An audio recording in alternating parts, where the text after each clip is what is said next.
5 out of the 6 deliveries were hitting the stumps. We spoke at length about that pre-game, didn't we?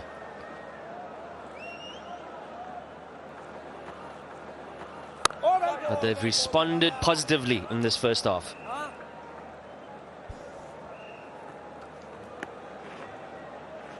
And there's another place where the response is quite spectacular. It's in that Tapal Tea Lounge. Cricket fans enjoy Pakistan's very own brand, #1 tea in the country. Yeah, absolutely spot on, JP. It's about the simplicity of the plans and marry that in with really good execution as well. So great turnaround in terms of the power play bowling, and the spinners have also continued. Slip in place now. Oh, well ball.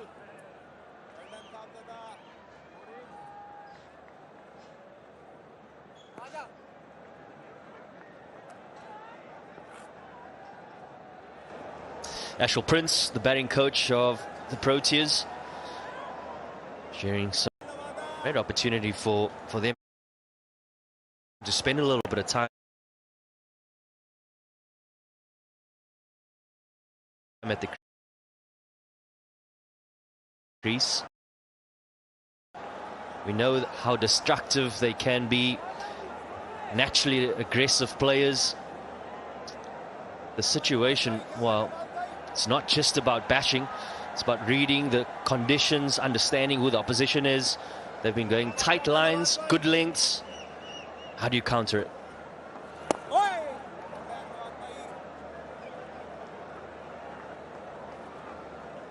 It's the end of the 11th. South Africa 69 for 6.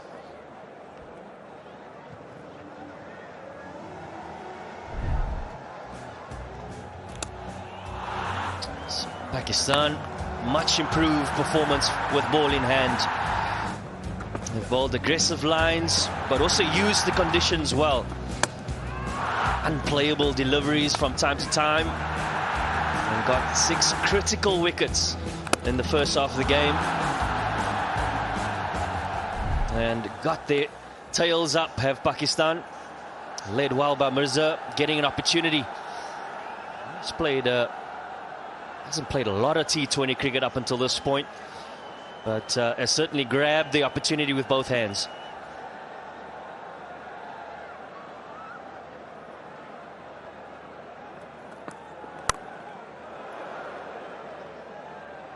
Yeah, you talk about reading the conditions well. Yes, it's important to keep the stumps in play, but they've used the slow-paced deliveries to real good effect. 5 out of the 6 dismissals so far have been to the change of pace, and more importantly, well directed. You just take the Donovan Ferreira dismissal as an example. The ball before the dismissal was also a change of pace, but there was an adjustment in length. Didn't go away from the plan, it just adjusted the length to make sure that it executed better. And that's been the impressive signs of Pakistan bowling. It now becomes a case of now South Africa assessing what will be a first innings score that they can put on the board and give their bowlers something to bowl at. Start obviously hasn't gone their way. At the moment at 6.18, the projected score is 124. They can push around the 140. George Linda still out there, played a good hand in that previous game, but he'll need support from Corbin Bosch and others to follow from the other end.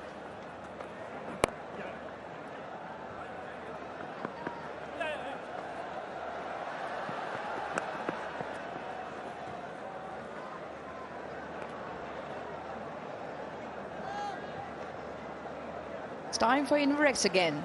Pakistan's smartest hatchback EV. Inverex Exio. Charge fast and drive smart. Really nice.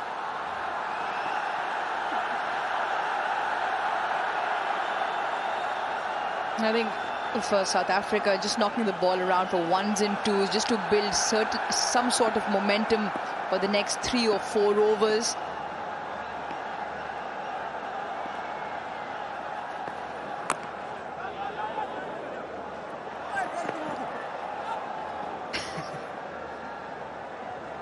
Best of throws from short fine.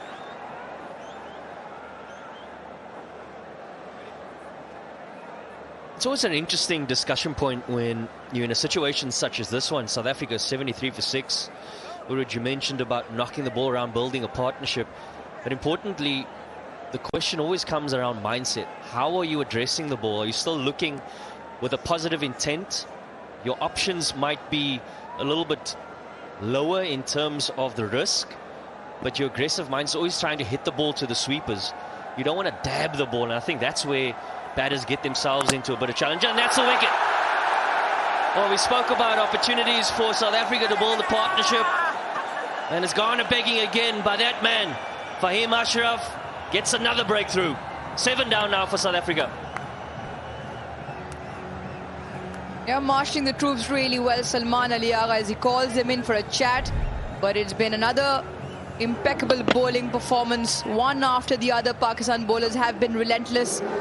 Once again, a cutter into the surface. The line and the length, the combination, excellent. And that means things tonight will come to a close for 9. South Africa 73 for 7.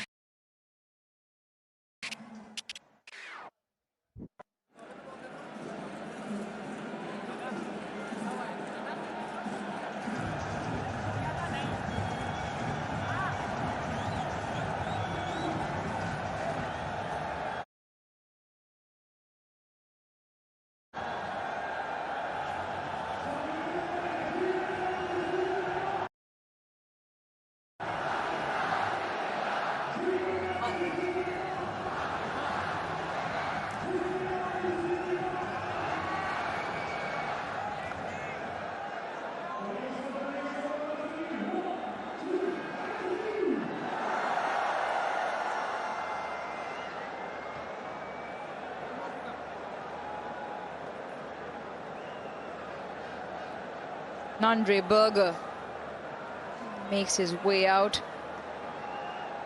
South Africa still have 8.1 legal deliveries in this first innings here. And Pakistan have been really good. Fantastic turnaround in terms of their plans and, more importantly, the execution as well.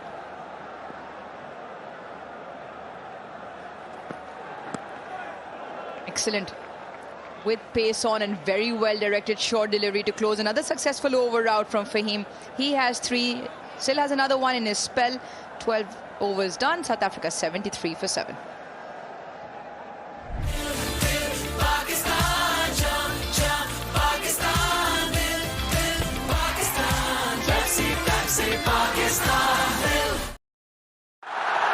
Six out of the 7 deliveries have been a change of pace by Pakistan. And South Africa have unfortunately not come up with options that have been successful. Tails up. Fans are really enjoying this performance. Smiles all around, and why not from Pakistan in the pound seats.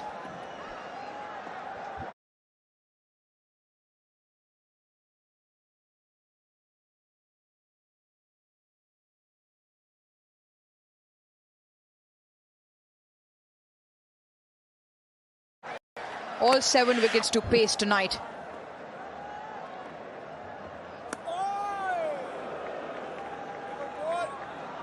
Abrar got dealt with some of Brevis's 6s. Nawaz also hasn't picked up a wicket yet tonight, bowling with the slips with the pressures on. Salman Ali Agha will hope his bowlers can quickly close this innings out. A little bit of turn as well. Slightly slow through the air, Nawaz. Yeah, he's been really consistent, hasn't he? He's backed up the seamers. They've been the dominant impact force in the game so far. But he's certainly done a handy job as Mohammad Nawaz, coming off a really spectacular performance with ball in hand in the first T20I. At 3 for 26, his best figures at home in that previous game.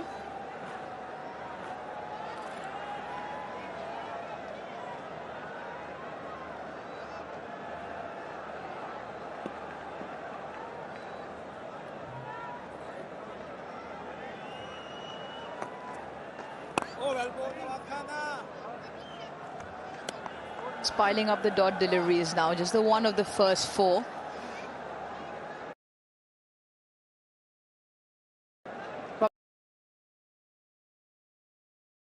Problem also becomes for the tail ender, how long can they hang in there for, or are they even looking to hang?